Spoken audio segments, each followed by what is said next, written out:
Well, thank you so much for joining us for our podcast here first. It is a podcast designed to help you know what's going on in the world and how it applies to us, being the Christians in the church. And it's also a way for us to tell you about what's happening at Chester First Baptist Church. And as always, I'm joined with Senior Pastor Dr. Mike Fogerson. And you are reaping what you're sowing with Mike Fogerson. Thanks for coming along on the Here First podcast with us. So kind of what happened this week, not really this week, but it happened last Sunday, actually. Still unfolding, yeah. Still unfolding, that's correct. Hurricane Ida came in on Sunday afternoon. I believe it came in as a Category 4 hurricane. That's what I understand. That's what I understood. I heard that it left 1 million without power. People are still without power. At least 1 million. And they're getting hit with the remnants of it up there in New York. As we're filming this podcast, I mean, the subways are flooding. I mean, it's just crazy. Yeah, people down there don't have running water. People don't have gasoline. And it actually happened on the 16th anniversary of Katrina. Did you hear that? I did hear that, absolutely. I heard that the death toll of Hurricane Ida is up to 4. I don't know how many is up to. I thought I read 15 somewhere, but I don't know. I heard 15 injured. Okay. But I don't know. Yeah. I heard 1 in 10 buildings have had their roofs torn off. I can believe that. That's crazy.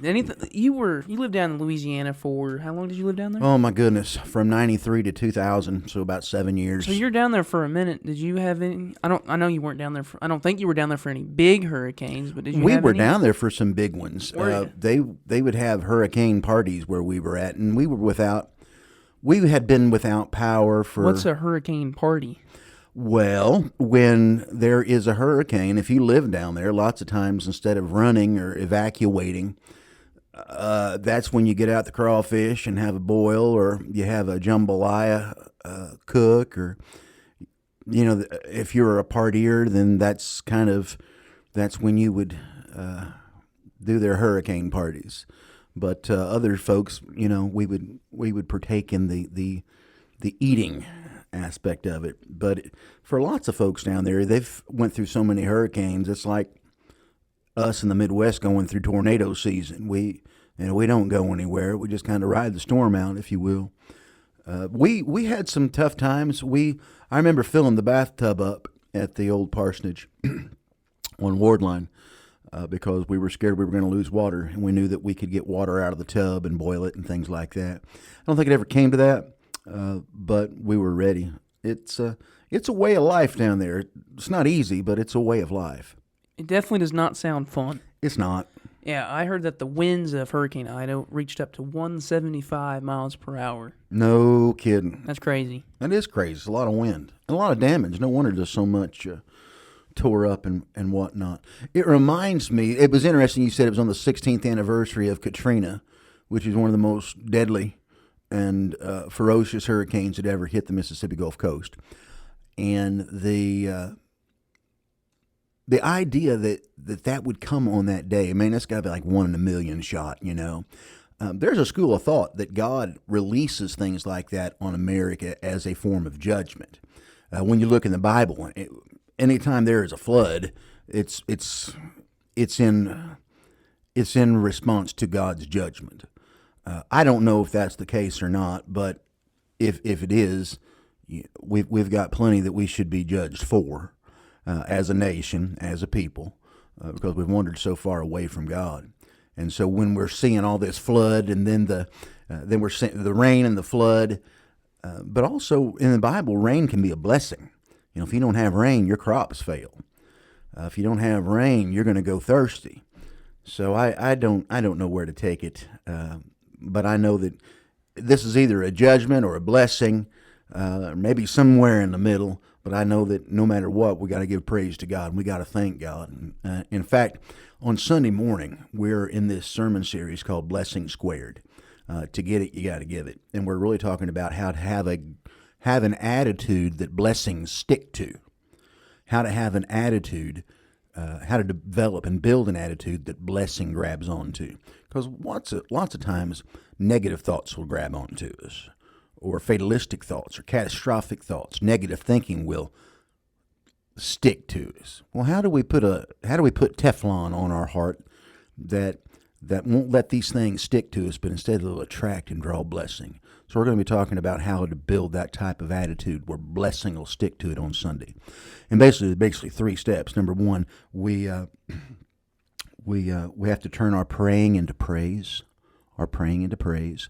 We have to thank God for the partial blessings, the partial miracles.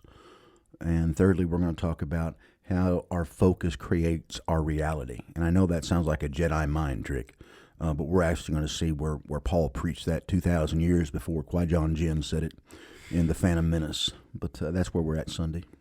I'm excited about that. You had the first part of that, the first episode of the Blessing Squared series. I really enjoyed that one. I'm glad you liked it. It's material. It's from Pastor Mark Batterson. And it's a good... He put out some good material. I think our people are liking it. Yeah. Oh, yeah, absolutely. And that's kind of it that we got for the whole Hurricane Ida thing, I think. Just keep praying for the people down there that were affected for it. And that's the thing, man. That's really the biggest and most important thing we can do for those folks down there, over there on the East Coast. It's not the last resort. I mean, prayer is our first response. I mean, giving and helping out is really secondary, because God can do so much more for them than what any of us can possibly do. So we pray first, and then we do those other things. But we can't do those other things until we've at least prayed first. That's right. And so on to CFBC news, the kind of the bread and butter of this show, I think. It is. I don't know if you guys can see or not, but the Here First sign, we had Mr. Larry Smith. He made that for us. He is looks pretty sweet. Artiste. He is. And he did a great job with that. I love how that turned out. I think it looks sick. It's a good addition to our new studio. Oh, yeah. A little bit each week. Yeah. It's getting more better. I think next week we're going to have up that window that was in the church back in 1937, 38, 39. We're going to have one of those original windows over here behind me. That'll be cool. These small things like that, I think. Little things, yeah. Character to the room. And so we had our 4th session of Connect Groups Wednesday night, and it was awesome. We had... What's one thing you learned out of that last night? Connect Groups last night. The Bait of Satan, John Bevere. Some things that I learned from last night. One thing that I loved was he said that when people go against you, when people maybe tell lies about you, when people do everything they can to, I'm going to say, destroy you. Yep. To back down. I mean, as humans, our first instinct is to jump up, get sideways with pull them. Guns out and everything. But what John Bevere was saying was that's when we need to hand the situation over to God. Remain silent, remain faithful, remain true, remain submissive to God. Right, and that's what Jesus did in front of Pilate. And Pilate. Yeah, I never put that together. I love that. Jesus didn't say anything, even accusation after accusation after accusation, and Pilate said, "You need to say something," because Pilate knew the guy was innocent, but yet Jesus chose to be quiet and let God defend him. Now we would think that means that Jesus is going to be cool, but we find out that Jesus went to the cross. That's because he was trying to make us cool. Saved to save us, redeem us. God will allow us to go through some pretty hellish things if he's doing something good for us or in us.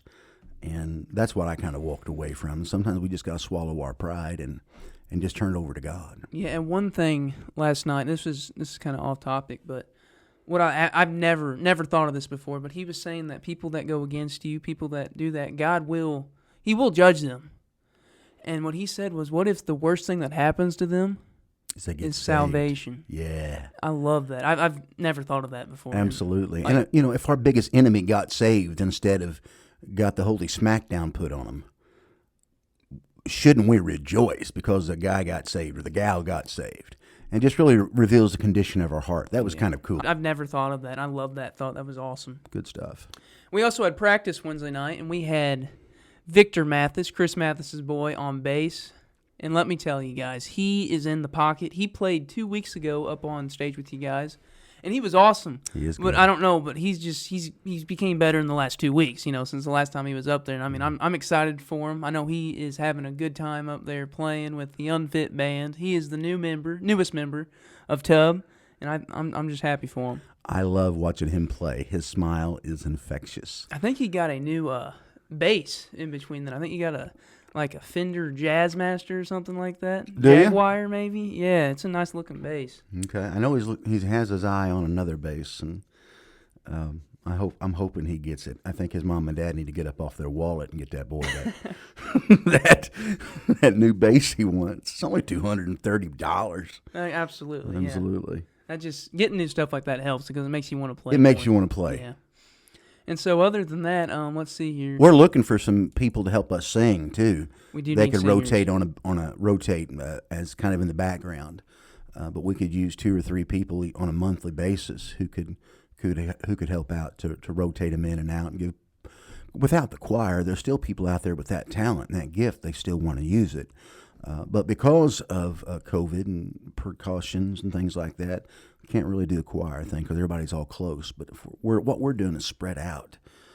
If you have a desire to sing and be a part of the praise team, be a part of a worship team, come on down. See what God's doing here, and see, man, maybe this is the place God wants you to plug in.